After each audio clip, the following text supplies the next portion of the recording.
بخاری مسلم کے لفظ سنو، حضور سید عالم صلی اللہ علیہ وسلم فرمانے لگے، اس نے کیا پوچھا تھا، حضور جواب کیا دیتے، فرمایا فجر کی سنتیں کبھی نہ چھوڑنا، فجر کی پہلی 2 سنتیں کبھی نہ چھوڑنا۔ یا رسول اللہ صلی اللہ تعالیٰ علیہ وسلم میری رہ گئی ہیں، رہ جاتی ہیں، فرمایا فجر کی 2 سنتیں نہ چھوڑنا، فرمایا فجر کی پہلی 2 سنتیں مجھے دنیا اور دنیا کے اندر جو کچھ ہے وہ سب سے زیادہ پیاری ہے۔ فجر کی 2 سنتیں دنیا میں جو کچھ ہے مجھے وہ سب سے زیادہ پیاری ہے، اس لیے فجر کی سنتیں نہ چھوڑنا۔ اعلیٰ حضرت بریلوی رحمت اللہ نے 1000 کتاب لکھی ہے، لیکن الوظیفۃ الکریمہ کے نام سے جو وہ صبح و شام بظاہر پڑھتے تھے وہ الگ انہوں نے ان کو بیان کیا، پابندی کے ساتھ اپنی اللہ اللہ کرتے تھے۔ شیخ شہاب الدین سہروردی رحمت اللہ علیہ اس پر ایک بندے نے اعتراض کیا، اس نے کہا یہ آپ کس قسم کے صوفی ہیں، مرید بیٹھے ہیں اور آپ وہاں نفل پڑھ رہے ہیں؟ یہ بھی بڑا مسئلہ ہوتا ہے نا، جو بندہ ملنے آتا ہے وہ اپنے ٹائم کے حساب سے آتا ہے، اور اس کا یہ بھی خیال ہوتا ہے کہ پیر صاحب جو ہیں وہ چونکہ درویش ہیں تو نہ انہیں روٹی کھانی چاہیے نہ سونا چاہیے، چونکہ وہ درویش ہیں، اور ہم چونکہ درویشوں کے ماننے والے ہیں لہذا ہمارا یہ طریقہ ہونا چاہیے کہ جیسے ہم کہیں درویش ویسے ہی کر جائے۔ حالانکہ جس کو آپ درویش کہیں گے آپ اس کی مانیں گے، آپ منوائیں گے نہیں، تمہارا مزاج ہوتا ہے۔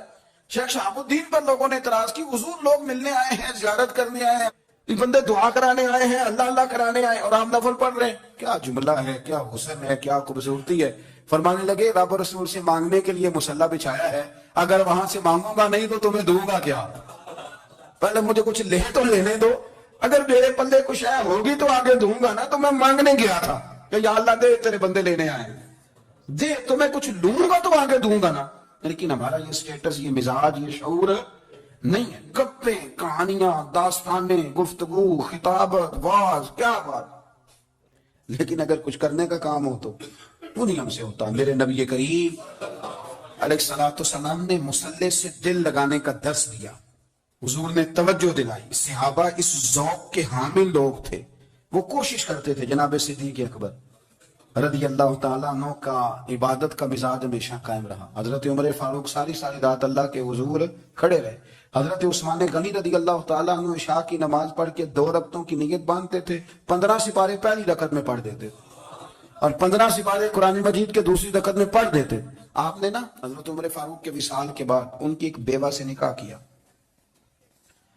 حضرت عثمان غنی نے نکاح کیا۔ وہ خاتون آپ کے نکاح میں آئی تو عرض کرنے لگی امیر المومنین میرے لیے اعزاز تو بہت ہے کہ میں امیر المومنین کی بیوہ تھی تو امیر المومنین کی منکوحہ ہو گئی ہوں، لیکن حضور نہ تو میں جوان ہوں کہ میرے اندر رغبت ہوتی اور نہ میں اب اس قابل ہوں کہ کوئی خدمت کر سکوں، میرے ساتھ نکاح کی وجہ کیا بنی؟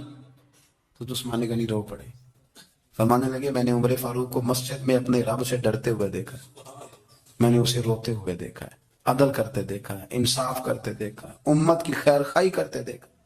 تمہارے ساتھ نکاح اس لیے کیا ہے کہ تم مجھے یہ بتاؤ کہ عمر فاروق گھر کے اندر اپنے رب کو کیسے راضی کرتے تھے، گھر کے اندر کیسے راضی کرتے تھے، وہ طریقے بتلاؤ، تم بتاتی جانا اور میں بھی اسی طرح گھر میں عبادت کروں۔ میرے رسول کریم علیہ السلام نے ارشاد فرمایا، حضور فرمانے لگے جس گھر میں اللہ کا ذکر ہوتا ہے وہ گھر زندوں کا ہے، اور جس گھر میں رب کریم کا ذکر نہیں ہوتا وہ گھر زندوں کا نہیں ہے۔ گھر نہ ہم نہ کتابوں میں پڑھتے ہیں کہ ایک بزرگ کہتے ہیں، حضرت فضیل بن عیاض کہتے ہیں کہ میں ایک گلی سے گزر رہا تھا تو گھر کے اندر کسی قاری صاحب نے قرآن کی آیت پڑھ دی، وَلِمَنْ خَافَ مَقَامَ رَبِّهِ جَنَّتَانِ، میں میرے کانوں سے ٹکرائی تو اللہ نے میری کایا ہی پلٹ دی، میں توبہ کر گیا۔ اب گھر کے اندر سے آواز آئے تو صحیح نہ تلاوت کی، پر اندر سے آواز آتی نہیں ہے، ڈیک بجنے کی آواز آتی ہے یا ٹی وی چلنے کی آواز آتی ہے یا دھوم مچانے کی آواز آتی ہے۔ عبادت کا وہ جو خاص شوق تھا، وہ جو حسن تھا، وہ جو توانائی تھی، وہ جو بات تھی۔ ایک جگہ پہ ہم بیٹھے تھے تو وہاں ایک صاحب آئے، انہوں نے آتے ہی کہا کہ مہربانی کریں ذرا مجھے مصلی دے دیں، میرے نہ کچھ نفل رہ گئے، تو میں نے وضو کر لیا تو کوئی مصلی مل جائے، مصلی انہیں دے دیا گیا، وہ مصلی لے کے چلے گئے تو پیچھے ایک صاحب نے تبصرہ کیا، کہنے کتنا ریاکار بندہ ہے، لوگوں کو دکھا رہا ہے کہ میں نفل پڑھتا ہوں، ہے کوئی بات کرنے والی؟ میں نے اسے کہا، میں نے کہا تو مہربانی کرنا اس طرح کی ریاکاری تو بھی کر، پکڑ مصلی اور جا تو بھی تھوڑی ریاکاری کر کے آ، اٹھ ذرا، شکر کر کوئی یہ ریاکار بھی ملا ہے، کوئی نفل پڑھ کے ریاکاری کر رہا ہے اللہ کا۔ میں کہتا ہوں کو پڑھے تو صحیح نہ یار، یہ کوئی دور ہے نفل پڑھنے کا، اس میں تو لوگوں کا مزاج ہی نہیں، طبیعت ہی نہیں۔ میں نے کہا چل مہربانی کر، یہ لے مصلی اور تو بھی جا تھوڑی سی ریاکاری کرو تو صحیح نا، مزاج ہی نہیں، ذوق۔ جمعے کی نماز پڑھ کے یوں دنیا بھاگتی ہے، اوہ ہو پتہ نہیں کون سی پیچھے آگ تھی جو بجھائی جائے گی۔ اور آج تک لوگ مسئلہ پوچھ رہے ہیں کہ جمعے کی بعد والی سنتیں کتنی ہوتی ہیں۔ میں نے کہا کتنے سال ہو گئے جمعہ پڑھتے، کتنے سال ہو گئے، ابھی تک سنتوں کا نہیں پتا، ابھی تک نہیں علم کے پہلے کتنی رکھتے ہیں اور بعد میں کتنی رکھتے ہیں۔ فجر کی سنتیں کب پڑھنی چاہیے؟ سنو فجر کی سنتوں کے بارے میں۔ میرے رسول کریم سید عالم صلی اللہ تعالی علیہ وسلم سے ایک صحابی نے پوچھا تھا، حضور میری فجر کی سنتیں رہ گئیں یا رہ جاتی ہیں تو حکم کیا ہے؟ کیا انداز ہے حضور کا، اپنا ذوق، اپنی طبیعت۔ ہم نے نا ذوق غلط بنا لیا۔ اگر 20 بندے کہہ بھی دیں گے تو نے بڑی شاندار تلاوت کیا تو کیا اس سے بنے گا؟ 100 بندہ کہہ بھی دے تیری کیا بات ہے، کیا بات ہے نعت خاں کی، کیا بات ہے علامہ صاحب کی، پیر صاحب کی، پیر مہر علی شاہ صاحب رحمت اللہ علیہ۔ آپ تشریف فرما تھے تو آپ کے ایک ہی بیٹے بابو جی جن کو کہا جاتا ہے، جس دن صاحبزادے پیدا ہوئے تو خادم نہ وہاں سے نکلا۔ ان لوگوں کے شوق اور طرح کے تھے نا، تو ان کی توجہ بھی اپنے شوق کی طرف رہتی، تو خادم نکلا اندر سے، پیر صاحب مبارک ہو، پیر صاحب مبارک ہو، پیر صاحب مبارک ہو، پیر صاحب مبارک ہو، شور کر رہا ہے۔ تو پیر صاحب کو وجد ہو گیا، اللہ اکبر اللہ اکبر اللہ، وہ کیا ہوا، کس بات کی مبارک دے رہے ہو؟ عرض کی حضور اللہ نے بیٹا دیا ہے۔ تو آپ فرمانے لگے اچھا حضور آپ کیا ہوا، آپ تو پریشان ہو گئے۔ فرمانے لگے جب تو نے 3 دفعہ کہا نا مہر علی کو مبارک ہو، تو میں سمجھا تھا شاید تجھے کسی نے بتا دیا ہے کہ مہر علی سے اللہ راضی ہو گیا۔ میں سمجھا تھا کہ شاید تو یہ خبر لے کے آیا ہے کہ کسی نے بتایا ہے کہ مجھے آج خبر ملی ہے کہ مہر علی سے رب اچھا پتر ہوا ہے، الحمدللہ اللہ کا شکر ہے، پر میرے لیے مبارک کا دن وہ ہوگا جب میرا رب کہے گا کہ میں مہر علی سے راضی ہوں، میرے محبوب کہیں گے کہ میں مہر علی سے۔ آپ بات کو سمجھیں، شوق ہی کسی اور طرف تھا، دل ہی کہیں اور لگا ہوا تھا، طبیعت ہی کہیں اور مائل تھی۔ کوئی وظیفہ پوچھتے تھے تو پڑھتے تھے وہ لوگ، کچھ اللہ اللہ انہیں بتائی جاتی تھی تو کرنے کا ذوق رکھتے تھے، طبیعت تھی، قائل تھے۔ حضرت ربیع کہتے ہیں میں بڑی دور سے سفر کر کے گیا حضرت اویس کرنی سے ملنے، بڑی دور سے، اور جب میں پہنچا تو فجر کا وقت تھا، تو حضرت اویس کرنی کو میں نے پا لیا، تو وہ نماز پڑھ کے نا قرآن شریف لے کے بیٹھ گئے۔ فرماتے اشراق اشراق کا وقت ہوا تو نفلوں کی نیت باندھ لی۔ محدث ابن الجوزی نے لکھا ہے، فرماتے ہیں پھر جب زوال کا وقت ہوا تو مسجد میں جھاڑو دینے لگ گئے۔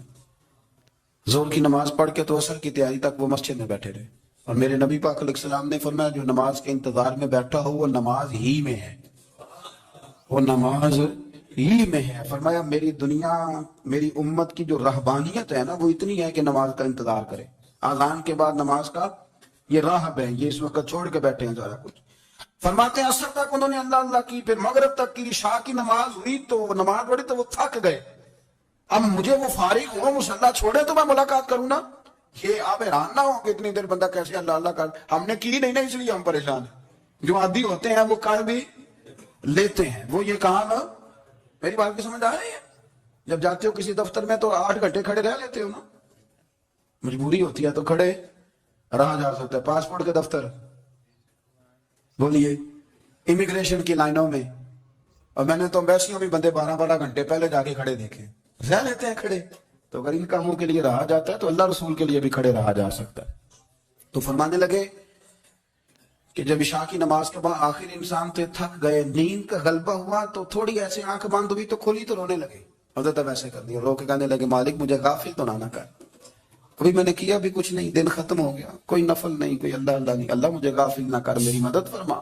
فرماتے ہیں جب وہ روئے تو میرے ساتھ جو شخص تھا میں نے کہا اٹھو چلیں، کہنے لگا حضور ملنا نہیں، فرمایا جو میں لینے آیا تھا وہ مجھے مل گیا، جو میں ان سے سیکھنے آیا تھا وہ مجھے نصیب ہو گیا، اب اور میں نے کیا لینا، ختم ہو گئی بات، اٹھو چلیں۔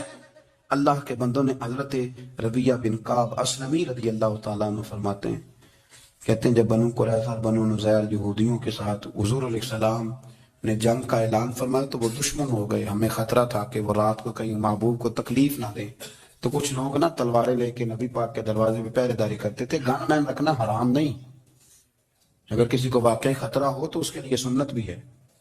حضرت علی المرتضیٰ تلوار لے کے حضور کے گھر کا پہرا دیتے تھے۔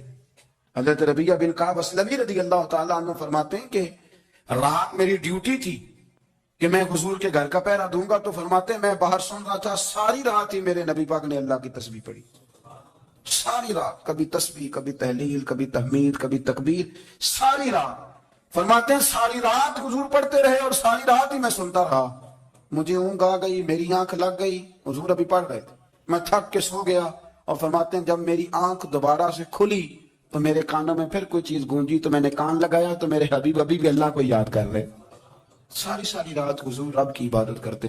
اسی لیے تو کہا یا ایھا المزمل قم اللیل الا قلیلا, ابھی ساری رات تو نہ جاگا کر, تھوڑا آرام بھی کر لیے گا. میرے بھائی اپنا مصلی, اپنی عبادات, اپنے وظائف, اللہ اللہ جو آپ نے کسی سے سیکھی ہے اس کو کبھی کمزور نہ ہونے دیں. شجرہ شریف جو کسی بزرگ سے آپ لے لیتے ہیں تو کیا رسم ہے کوئی؟ اس پہ کچھ لکھا ہوتا ہے, وہ پڑھنے کے لیے دیا جاتا ہے. اس پہ لکھا ہوتا ہے کہ یہ اللہ اللہ آپ نے کرنی ہے. ساری زندگی کی اسکول میں داخل ہو گئے اور وہاں جا کے آپ نصاب ہی نہ پڑھیں, کتاب ہی نہ کھولیں تو پاس ہو جائیں گے؟ تو کہتے ہیں میں 20 سال جاتا رہا ملا کچھ نہیں. تو آپ نے لیا کیا ہے؟ ایک اتنی سی کتاب تھی, اس کو تو کھول کے آپ دیکھ نہیں سکے, اس کے وظائف تک تو رسائی نہ ہوئی. اس لیے کہ اللہ اللہ کرنا مشکل ہے اور تصویر کھنچانا یہ آسان کام ہے. تو جو آسان ہے اس طرف ہماری توجہ لگی رہتی ہے اور جو مشکل ہے اس طرف ہم ذوق پیدا نہیں کرتے. یا ایھا الناس اعبدوا ربکم الذی خلقکم والذین من قبلکم لعلکم تتقون, اے لوگوں اس رب کی عبادت کرو جس نے تمہیں پیدا کیا, تم سے پہلوں کو پیدا کیا, اس لیے عبادت کرو کہ تم پرہیزگار ہو جاؤ گے.